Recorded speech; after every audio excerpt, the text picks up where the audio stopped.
साथियों नमस्कार, स्वागत है आप सभी का एक बार फिर से अपनी कलम अपने यहाँ चैनल पर। दोस्तों आज हमारा टॉपिक है वर्ण विचार। पहली क्लास में हम बात कर चुके हैं भाषा का सामान्य परिचय, उनका विकास चरण, किस प्रकार से हिंदी कहाँ से कब तक निकली, वो पूरे चरण विकास क्रम क्या है, वो सभी बातें हम कर चुके हैं। पीछे एक जो बेस तैयार करने के लिए कहाँ से हिंदी भाषा का उद्भव हुआ वो सभी बातें जानना जरूरी था। इसलिए आज हम मुख्य टॉपिक जो हमारा है वर्ण विचार वो ले रहे हैं। वर्ण क्या है, कितने प्रकार के होते हैं, मुख्य सवाल कहाँ से बन सकते हैं, पूरी बात आराम से करने वाले हैं। इससे बाहर मेरे हिसाब से वर्ण विचार से आपके सवाल नहीं बनने वाले। आपके पास जो भी बुक है वो भी आप एक बार ज़रूर देखें, लेकिन ये क्लास आपके लिए बहुत महत्वपूर्ण साबित होने वाली है। साथ में लिखते जाएं, नोट्स बनाते जाएं, पूरी बात आराम से करेंगे। दोस्तों पीछे का रिस्पांस, जो पहले वीडियो का भी रिस्पांस आपका अच्छा मिला, निरंतर बने रहें। इसी समय आपके लगभग क्लासें अपलोड होती रहेगी।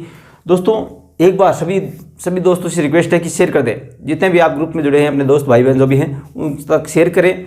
और आपने अभी तक चैनल सब्सक्राइब नहीं कर रखा है, सब्सक्राइब करके बेल आइकन जरूर दबा लें। तो देखिए वर्ण विचार। व्याकरण क्या है कि भाषा के शुद्ध उच्चारण, शुद्ध लेखन और शुद्ध प्रयोग, इसका हमें ज्ञान कराती है, वो क्या है व्याकरण। उसी प्रकार वर्णों के शुद्ध उच्चारण, वर्णों के शुद्ध लेखन और वर्णों के शुद्ध प्रयोग में जो हमें ज्ञान कराती है वो क्या है, वह क्या है, वर्ण विचार है। इसी प्रकार वर्ण किसे कहते हैं, तो भाषा की सबसे छोटी इकाई, लगभग सभी को पता है, भाषा की सबसे छोटी इकाई जिसके और भाग नहीं किए जा सकते, और टुकड़े नहीं किए जा सकते, वो क्या है, वर्ण। लेकिन बात करें, 3 शब्द हैं, ध्वनि, वर्ण और अक्षर। ध्वनि, वर्ण और अक्षर। तो देखिए ध्वनि क्या है, वर्ण क्या है और अक्षर क्या है।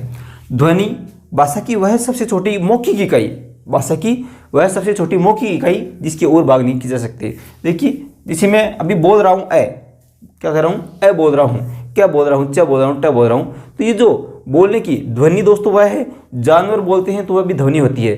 जैसे मैं आवाज़ करता हूँ, इसे ये जो आवाज़ सुनाई दे रही है वह भी ध्वनि है। जो हमें स्वतंत्र जो आवाज़ होती है वही क्या है, ध्वनि है, जिसके और टुकड़े हम नहीं कर सकते। जो मौखिक रूप में होती है वह क्या है, ध्वनि है, जिसको हम सुन सकते हैं।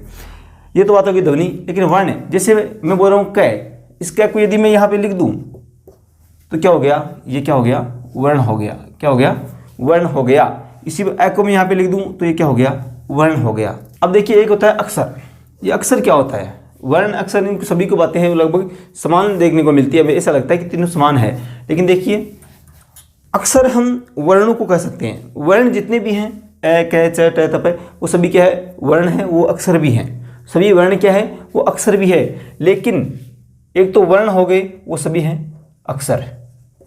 लेकिन ऐसे शब्द भी अक्षर हो जाते हैं जिनको हम एक लय ताल के साथ में बोलते हैं, जिसमें उतार चढ़ाव नहीं हो, वह भी सभी अक्षर के अंतर्गत आते हैं। जैसे आम, राम, इस प्रकार से जो वर्ण है, शब्द है, वो भी किसके अंतर्गत आते हैं, अक्षर के अंतर्गत आते हैं। जिसको एक लय एक ताल में एक उतार चढ़ाव नहीं हो, वहाँ उस प्रकार से बोलें तो वो अक्षर के अंतर्गत आते हैं। तो ये बात होगी। अब देखिए सभी वर्ण हैं वो अक्षर हैं, लेकिन ये जो अक्षर है वो सभी वर्ण नहीं हो सकते। या सभी को होता है ये राम है, ये अकेला वर्ण नहीं है, एक शब्द भी है, लेकिन एक लय में बोल रहे हैं, इसलिए क्या हो गया, अक्षर भी हो गया। ध्वनि, वर्ण और अक्षर। अब इसे सवाल देखिए, भाषा की सबसे छोटी मौखिक इकाई। पहला सवाल है, भाषा की सबसे छोटी मौखिक इकाई कौन सी है, यदि इस प्रकार से आए। ठीक है, अब मैं आपके यहाँ पे ऑप्शन लिख रहा हूँ। पहला ऑप्शन आ गया आपके ध्वनि, ठीक है, ब आ गया आपकी वर्ण, स आ गया अक्षर और द आ गया शब्द। ध्वनि, वर्ण, अक्षर और शब्द। अब इसमें सवाल आ जाए, भाषा की सबसे छोटी मौखिक इकाई कौन सी है, तो मौखिक कौन सी हो जाएगी, आपको सभी को पता है, ध्वनि है। कौन सी है, ध्वनि। भाषा की सबसे छोटी लिखित इकाई, भाषा की सबसे छोटी लिखित इकाई, तो लिखित सबसे छोटी कौन सी होगी, लिखित सबसे छोटी होगी दोस्तों वर्ण। राइट क्या हो जाएगा, दूसरे का वर्ण हो जाएगा। लेकिन अब इस प्रकार से ऑप्शन आ जाए, भाषा की सबसे छोटी इकाई केवल इतना ही, मौखिक लिखा हुआ हो तो आपको करना है ध्वनि, लिखित लिखा हुआ हो तो आपको करना है वर्ण। लेकिन भाषा की सबसे छोटी इकाई इस प्रकार से लिखा हुआ हो तो भी आपको क्या करना है, वर्ण ही करना है। जहाँ तक मौखिक नहीं पूछे आपको ध्वनि नहीं करना है। सबसे छोटी इकाई पूछे तो वर्ण करना है, लिखित इकाई पूछे तो भी क्या करना है, वर्ण ही करना है। एक है भाषा की सबसे छोटी सार्थक इकाई। भाषा की सबसे छोटी सार्थक मतलब सअर्थक, मतलब सात अर्थ के साथ जो है, तो अर्थ सबसे छोटी सार्थक इकाई क्या होगी, शब्द हो गई। क्या होगी, शब्द हो गई। इस प्रकार से सार्थक इकाई क्या हो गई? शब्द। ये सवाल इस प्रकार से 4 सवाल बनते हैं, मुख्य भी हैं। अब देखिए इसके वर्ण होते कितने हैं, ये बात देखें कि वर्ण होते कितने हैं। तो दोस्तों वर्ण हमारे हिंदी के अंदर मुख्य वर्ण जो होते हैं वो होते हैं कुल 44। कितने होते हैं? 44 वर्ण, जिनको हम 2 भागों में बांट सकते हैं। मुख्य वर्ण होते हैं आपके 2, स्वर और व्यंजन, ये 2 भागों में बांट सकते हैं। ठीक है, स्वर होते हैं 11, हिंदी में कितने होते हैं? 11, और व्यंजन होते हैं 33। ठीक है, 11 और 33 कितने हो गए? कुल 44। कितने हो गई? 44 वर्ण हो गए। लेकिन इनके अलावा भी वर्ण होते हैं और कुल वर्णों की संख्या फिर हो जाती है 52। ये हम आराम से देखेंगे। स्वर किसे कहते हैं, व्यंजन किसे कहते हैं, स्वरों के भेद भी देखेंगे अभी इस वीडियो में, और व्यंजनों के उपभेद भी देखेंगे। निश्चित रूप से बने रहिए। लेकिन अभी वर्णों की संख्या देख रहे हैं, तो 44 और यहाँ पे 52। ऑप्शन में आ जाए कि वर्ण होते हैं तो 44, कुल वर्ण होते हैं 44। यदि इस प्रकार से आ जाए कुल वर्ण होते हैं और ऑप्शन में 52 हो, कुल वर्ण कितने होते हैं और ऑप्शन में 52 हो, तो कुल वर्ण का पूछिए 52 हो ना, तो करना है आपके 52। यदि इस प्रकार से पूछे हिंदी में वर्ण कितने होते हैं, तो 44।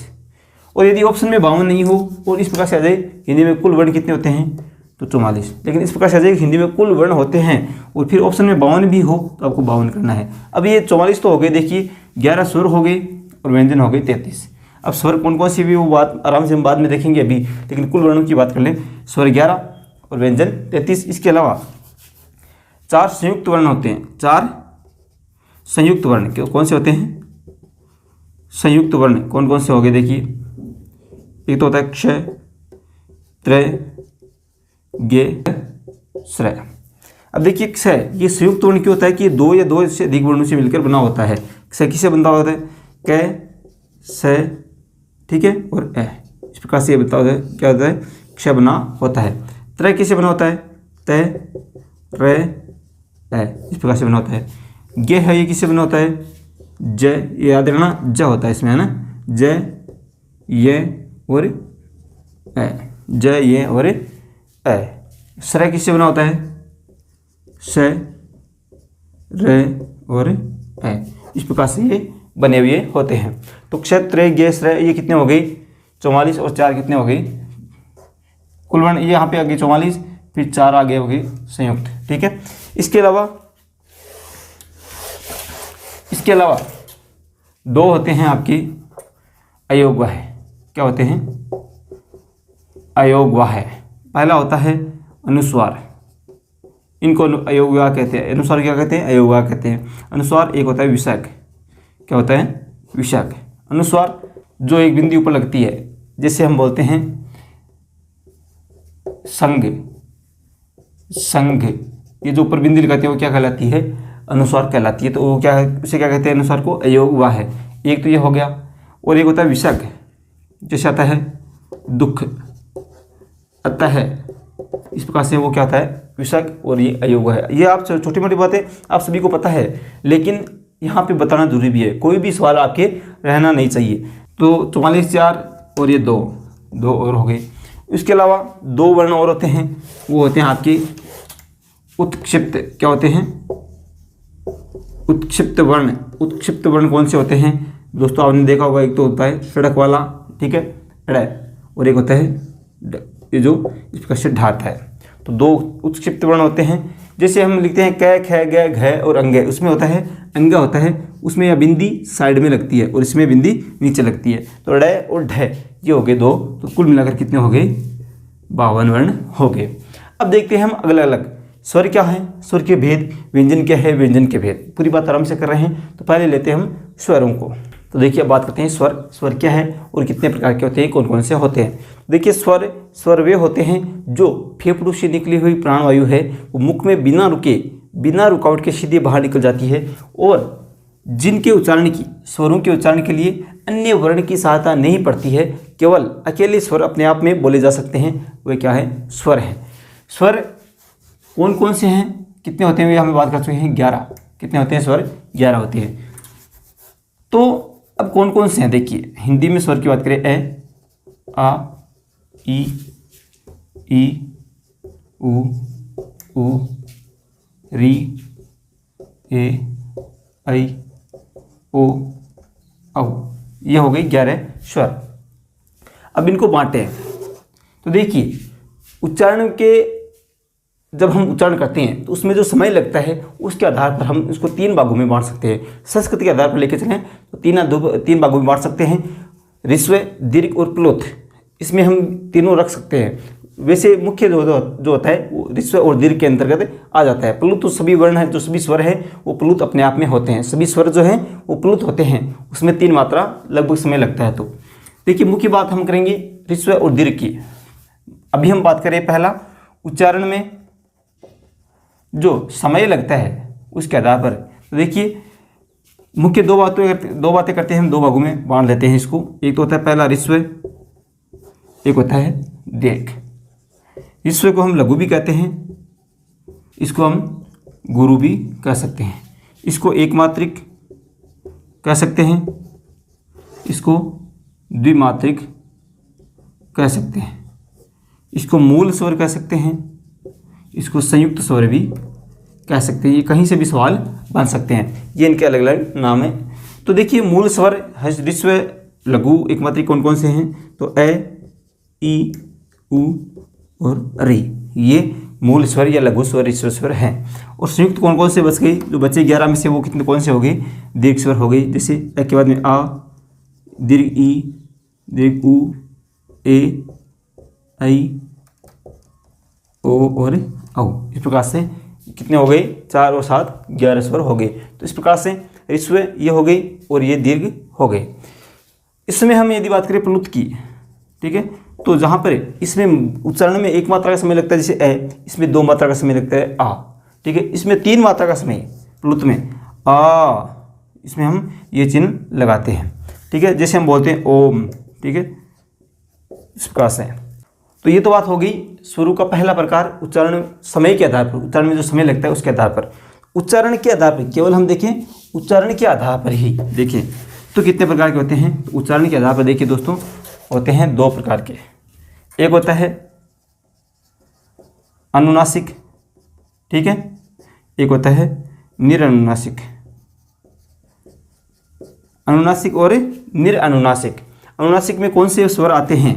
तो जिनका उच्चारण करते समय जो हम बोले स्वर, तो उसमें श्वास वायु जो है वो हमारे मुख के साथ नाक से भी बाहर निकले, मुख के साथ नाक से भी बाहर निकले, उसे हम क्या कहते हैं? अनुनासिक। उन्हें क्या कहते हैं? अनुनासिक। जैसे अनुनासिक का चिन्ह जो होता है ऊपर चंद्र बिंदु का होता है। जैसे हम लिखें आँख, जैसे हम लिखें अंधेरा, जैसे हम लिखें ऊंट, ये जो चंद्र बिंदु का है ये सभी क्या है? ये आपके अनुनासिक स्वर हैं। निरनुनासिक स्वर जो केवल मुख से ही उच्चारित होते हैं, जो सामान्य स्वर हैं ए, आ, ई, वो सभी वो किस में आ जाएंगे? निरनुनासिक के अंतर्गत आ जाएंगे।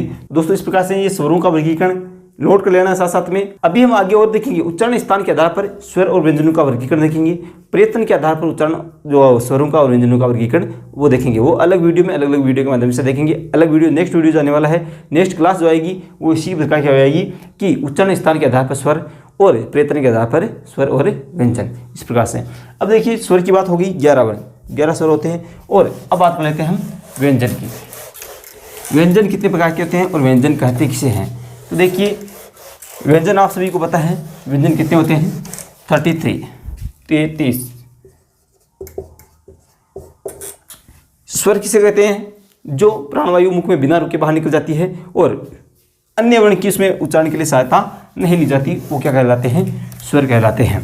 लेकिन ठीक इसके विपरीत व्यंजन कि जो हमारे फेफड़ों से निकली हुई प्राणवायु है वो मुख में कहीं न कहीं ठहराव के बाद, अवरोध के बाद बाहर निकलती है और इसके उच्चारण के लिए स्वरों की सहायता ली जाती है, वे व्यंजन कहलाते हैं। ये देखिए ये क्या है? इसको हम बोल नहीं सकते। अभी जो व्यंजन है इसको हम उच्चारण कर ही नहीं सकते। इसका उच्चारण करने के लिए इसमें अ हमने मिलाया तो ये पूर्ण मिल गया। क्या बन गया? पूर्ण।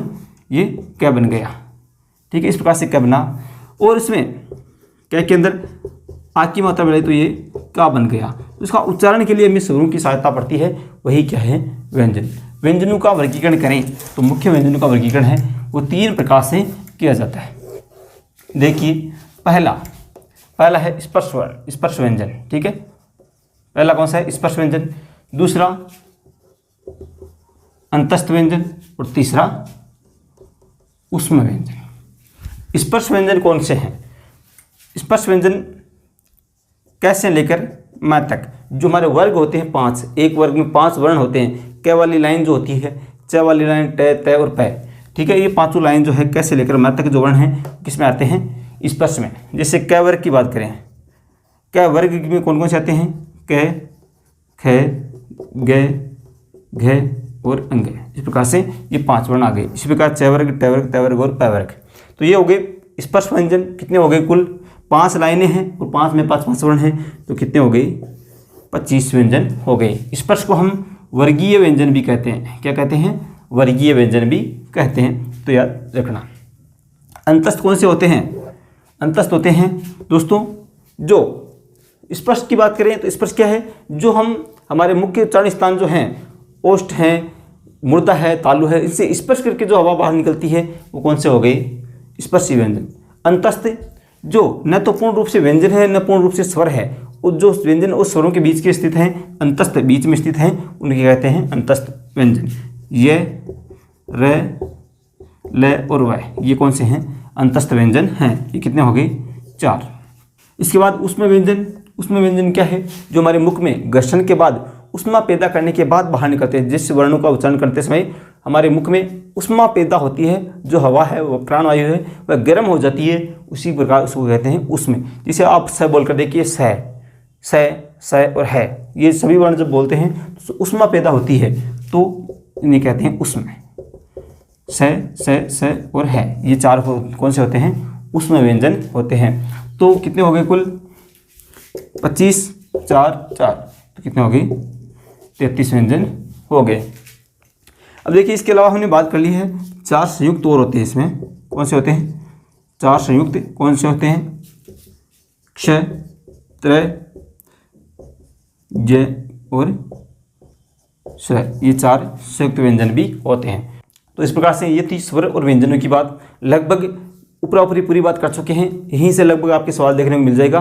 लेकिन मैं सेकंड ग्रेड के अंदर हमारा मुख्य जो टॉपिक है उच्चारण स्थान और प्रयत्न के आधार पर वर्गीकरण, तो हम वो क्लास हम आराम से अलग वीडियो बना देंगे उसके लिए कि उच्चारण स्थान के आधार पर स्वरों और व्यंजनों का वर्गीकरण और प्रयत्न के आधार पर स्वरों और व्यंजनों का वर्गीकरण। तो ये बात हो गई हमारी वर्ण विचार को लेकर मोटा मोटी जो भी हमारे सवाल बनते हैं। ये एक बात हम एक नज़र में देख चुके हैं।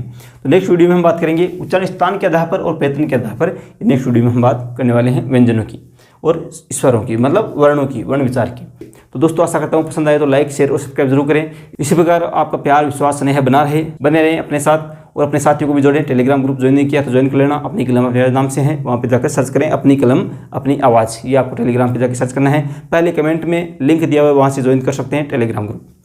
तो ठीक है दोस्तों, मिलेंगे नेक्स्ट वीडियो में। तब तक के लिए जय हिंद, जय भारत, धन्यवाद।